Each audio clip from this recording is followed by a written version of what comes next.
Hello, good morning students. Now we're discussing 10th class chemistry and your today's topic is how do metals and non-metals combine with each other. Okay तो chapter third चल रहा है हमारा metals and non metal का। उसमें हमने chemical properties और physical complete कर दी। लास्ट वीडियो में हमने sum solve problems and practice questions discuss किए थे। आई होप आपको क्लियर हो गए होंगे। तो आज का टॉपिक है कि मेटल और नॉन मेटल आपस में एक दूसरे के साथ कंबाइन क्यों करते हैं। ठीक है, आप ये या फिर कैसे करते हैं, दोनों रीजन देखेंगे। हाउ कैसे करते हैं एंड व्हाई क्यों करते हैं। ठीक है, so first of all why they combine. ठीक है, जैसे फॉर एग्जांपल आप ये कह सकते हो कि सोडियम को क्लोरीन के साथ रिएक्ट करके NaCl बनाने की क्या जरूरत पड़ी। ठीक है, सोडियम सोडियम भी रह सकता था एटमॉस्फेयर में, क्लोरीन क्लोरीन भी रह सकता था, एज सिंपल एज दैट। ठीक है, हाइड्रोजन गैस को क्लोरीन गैस के साथ रिएक्ट करके HCl गैस बनाने की क्या जरूरत पड़ी। ठीक है, मतलब कोई भी एलिमेंट किसी दूसरे एलिमेंट के साथ क्यों रिएक्ट करता है, सिंपल सी बात ये। वो चाहे मेटल मेटल के साथ कर रहा हो, चाहे एक नॉन मेटल के साथ कर रहा हो, चाहे कोई नॉन मेटल के साथ रिएक्शन कर रहा हो, कोई भी पैटर्न हो सकता है। एलिमेंट आपस में रिएक्ट ही क्यों करते हैं। ठीक है, और रिएक्ट करने का कारण जब पता चल जाए भाई इसीलिए रिएक्ट करते हैं, तो कौन कौन से तरीके हैं जिनसे वो ऐसा कर सकते हैं। ठीक है, तो सबसे पहले हम इस क्वेश्चन का आंसर ले लेते हैं, व्हाई डू एटम्स कंबाइन। तो एटम्स में जब मैंने बोल दिया तो एटम्स में कुछ भी आ सकता है आपके पास। It can be a non metal, it can be a metal और it can be a semi metal. मतलब मेटलॉइड हो, मेटल हो, नॉन मेटल हो, कोई भी कैटेगरी हो, एटम से अब हम उनको बोलेंगे। एटम्स किस लिए कंबाइन करते हैं, टू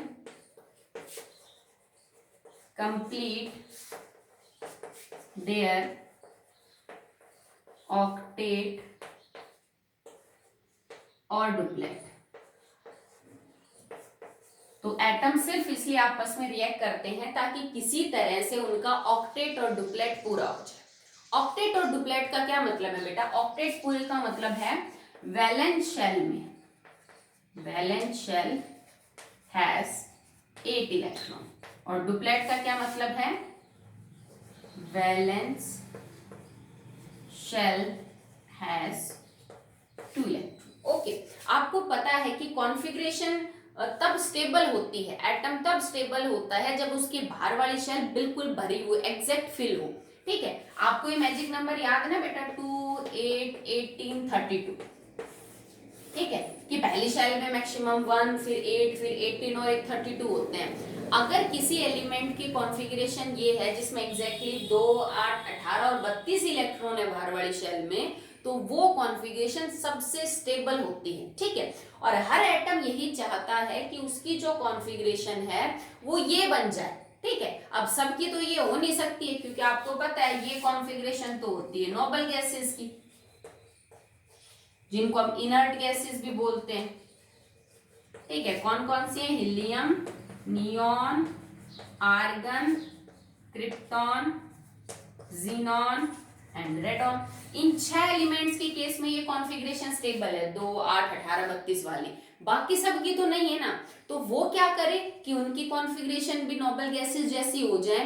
तो वो अब ये सब करते हैं, वो किसी एटम के साथ कंबाइन करेंगे ताकि उनकी कॉन्फ़िगरेशन बदल के नोबल गैस कॉन्फ़िगरेशन जैसी हो जाए। इनको हम इनर्ट इसीलिए बोलते हैं क्योंकि ये रिएक्ट नहीं करती। इनर्ट का मतलब that is not reactive.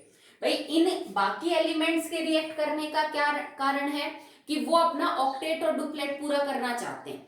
Electron या तो देखो गुंजाइश एक ही है, दो एक्चुअली में, या तो तुम्हारे एलिमेंट के अंदर ऑक्टेट से ज्यादा इलेक्ट्रॉन है या ऑक्टेट से कम। ज्यादा है तो उनको बाहर निकाल देगा, कम है तो ले लेगा। ठीक है, अगर ऑक्टेट पूरा है तो ये करने की जरूरत ही नहीं है। तो हर एलिमेंट जिनका ऑक्टेट पूरा नहीं है, या तो वो इलेक्ट्रॉन लेगा देगा और कुछ करेगा, पर इस कॉन्फ़िगरेशन को मैच करने की कोशिश करेगा, और उसी चक्कर में उसको रिएक्ट करना पड़ता है, चाहे किसी मेटल के साथ चाहे किसी नॉन मेटल के साथ। नोबल गैसेस की कॉन्फ़िगरेशन ऑलरेडी इतनी फुल्ली सेटिस्फाइड है, कंप्लीट है, शेल भरी हुई है कि उनको ऐसी कोई जरूरत ही नहीं है। दैट्स व्हाई आपको इनके कंपाउंड्स देखने को नहीं मिलते, क्योंकि ये रिएक्शन करते ही नहीं है। बाकी एलिमेंट्स जिस चीज के लिए रिएक्शन कर रहे थे ऑलरेडी वो चीज नोबल गैसेस के पास है, जैसे कि helium 2, neon 2 8, then it will be argon 2 8 8, then it is krypton 2 8 18 8। ठीक है, समझ गए। तो यहाँ पे जो कॉन्फ़िगरेशन आपको नजर आ रही है ये एग्जैक्टली फुल्ली फिल्ड है बाहर वाली शेल में, तो इनको कोई जरूरत ही नहीं है। पर हर एलिमेंट तो इतना लकी नहीं होता ना बेटा, जिनमें ये नहीं है। जैसे मान लो सोडियम है 281, जैसे मान लीजिए फॉर एग्जांपल ऑक्सीजन है 26, इनमें तो बाहर वाली शेल के अंदर ऑक्टेट या डुप्लेट पूरा नहीं है। ठीक है, जैसे हाइड्रोजन है 1, तो ये तो कुछ ना कुछ करेंगे ना बेटा जिनसे ऑक्टेट और डुप्लेट पूरा हो जाए। तो कारण तो यही है कि why do atoms combine. Okay, so this is the reason to complete their octet और डुप्लेट, ताकि उनकी कॉन्फ़िगरेशन स्टेबल हो जाए। वो एकदम स्टेबल का मतलब यूं समझ लीजिए कि अपनी कंफर्ट की पोजीशन में पहुंच जाए जहां पे वो एकदम रिलैक्स्ड हो। ओके, अब अगर बात करें कि कंबाइन करते कैसे हैं, तो बेटा वो अलग अलग तरह के पॉसिबिलिटीज हैं। मैं कोई एक तरीका नहीं बता सकती कि भाई अगर कोई एलिमेंट का ऑक्टेट और डुप्लेट पूरा नहीं है तो वो ऐसे करेंगे ना बेटा, वो एलिमेंट डिसाइड करेगा कि उसको कैसे करना है। ठीक है, अलग अलग तरीके हो सकते हैं। ठीक है, और वो जो तरीके हैं ना जिनसे एक एलिमेंट अपना ऑक्टेट और डुप्लेट पूरा करेगा, उस तरीके को, उस पैटर्न को हम बॉन्ड का नाम देंगे। यहाँ केमिकल बॉन्ड और बॉन्ड, एक्चुअली में बॉन्ड क्या होता है, it is the force that holds atoms together. ये वो ताकत होती है बेटा जो एटम्स को आपस में बांध के रखती है। ये एटम्स हो सकता है किसी मेटल से मेटल को बांध के रख रही हो सकता है किसी नॉन मेटल को किसी नॉन मेटल से बांध के रख रही हो, या हो सकता है किसी मेटल को किसी नॉन मेटल से बांध के रख रही हो। ठीक है, जैसे तुमने सोडियम क्लोराइड का कंपाउंड पढ़ा, तो कोई तो ताकत होगी ना जो सोडियम और क्लोरीन को पकड़ के रख रही होगी, वाटर है। कोई तो फोर्स होगी जो हाइड्रोजन और ऑक्सीजन को पकड़ के रख रहा होगा। ठीक है, तो बॉन्ड और कुछ नहीं बेटा, वो ताकत है जो दो एटम्स को पकड़ के रखती है। ठीक है, बॉन्ड अलग अलग टाइप के हो सकते हैं और किसी भी तरह के एटम में हो सकते हैं, between a metal metal, between A non metal non metal, between A metal और नॉन मेटल और मेटलॉइड। ठीक है, तो उसमें कोई नहीं है कि बॉन्ड सिर्फ मेटल ही बनाते हैं, नॉन मेटल ही। किसी भी टाइप के एटम के बीच में ये बॉन्ड एग्जिस्ट करता है, जो और कुछ नहीं एक फोर्स है जो पार्टिकल्स को पकड़ के रखती है। आप इसको केमिकल बॉन्ड भी नाम दे सकते हैं। ओके, और ये कई टाइप के होते हैं। बेसिकली 12वीं तक आप 4 टाइप के पढ़ोगे, ionic, covalent, metallic and last one is coordinate.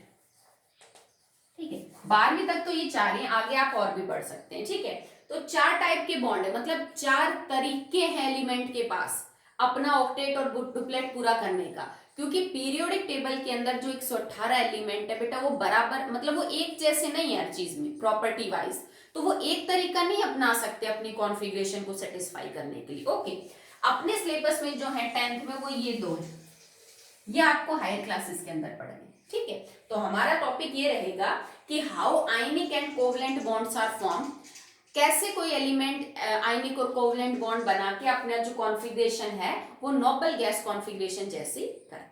Okay, तो चलिए स्टार्ट करते हैं with the first topic, that is ionic bond.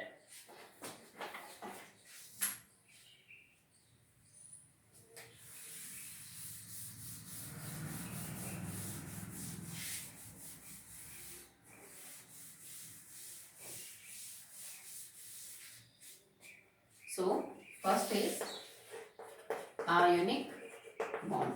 The other name of this bond is electrovalent.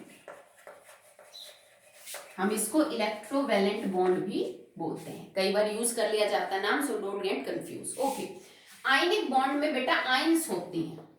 अब आयंस क्या होती हैं आप जानते हो, दीज आर चार्ज स्पीसीज।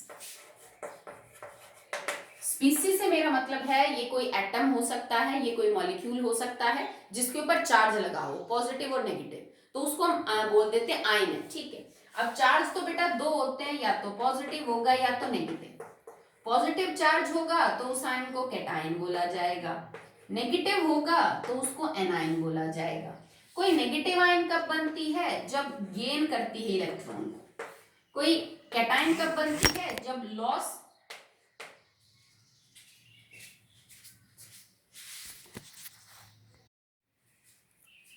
जब इलेक्ट्रॉन को क्या करती है बेटा? लॉस करती है। तो आयनिक बॉन्ड कब बनता है? जब तुम्हारा एलिमेंट जो है वो आयंस बना रहा हो, और आयंस के बीच में जो फोर्स है उसको हम आयनिक बॉन्ड का जो है नाम देंगे। तो आयनिक बॉन्ड पढ़ने से पहले एक्चुअली में आपको ये चीजें पढ़नी है, how cation and anions are form. नया टॉपिक नहीं है बिल्कुल भी आपके लिए, क्योंकि 9th में हमने इसको ऑलरेडी पढ़ा है डिटेल में कि कैटायन एनायन क्या होती हैं, कैसे बनती है, चार्ज पॉजिटिव कब आता है, नेगेटिव कब आता है, एंड ऑल दैट। ओके, सो अभी इसी को रिवाइज करना है हमको कि आयनिक बॉन्ड तो तब पढ़ेंगे ना जब ये पता हो कि आयंस कैसे बन रही हो, कैटायन और एनायन। तो एक बार इनको देख लेते हैं, how cations are form and how anions are form.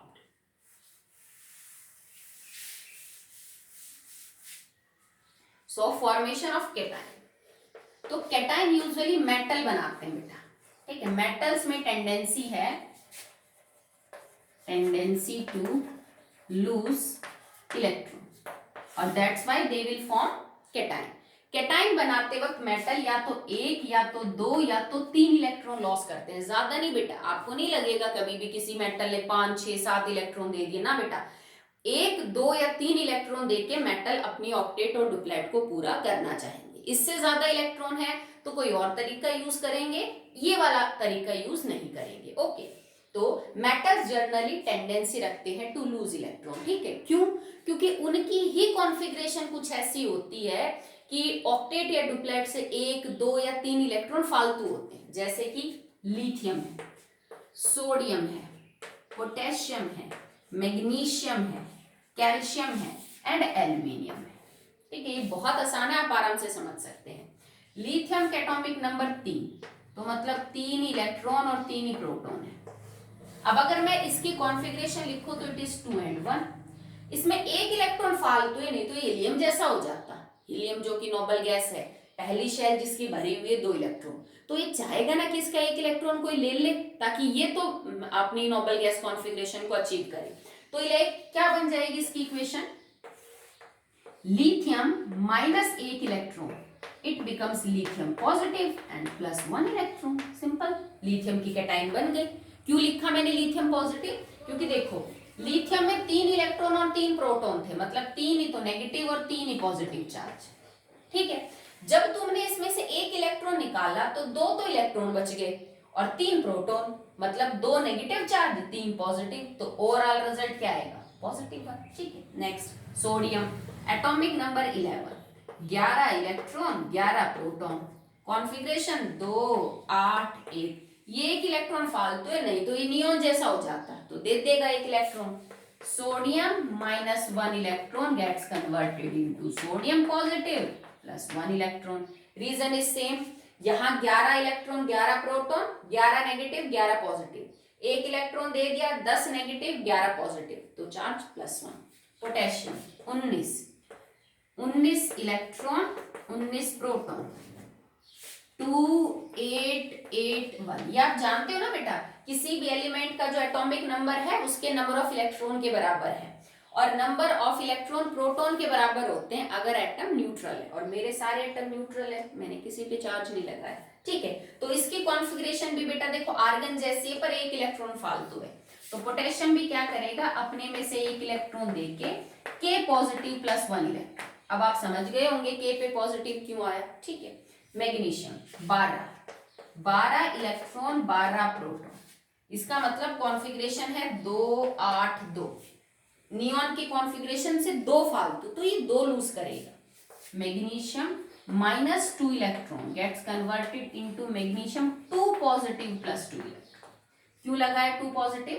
क्योंकि मैग्नीशियम में पहले 12 इलेक्ट्रॉन 12 प्रोटॉन थे, 2 देने के बाद 10 इलेक्ट्रॉन और 12 प्रोटॉन, मतलब 10 negative 12 positive, overall result will be 2 positive, ठीक है। Calcium atomic number 20 electron 20 proton, configuration 2, 8, 8, 2, sorry, हाँ ठीक है।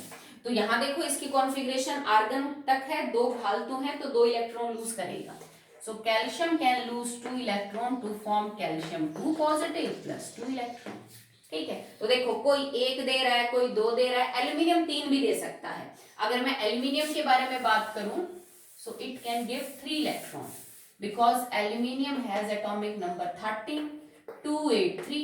तो ये 3 फालतू हैं नियॉन की कॉन्फ़िगरेशन से। So aluminium can give 3 electron to become Al3 positive plus 3।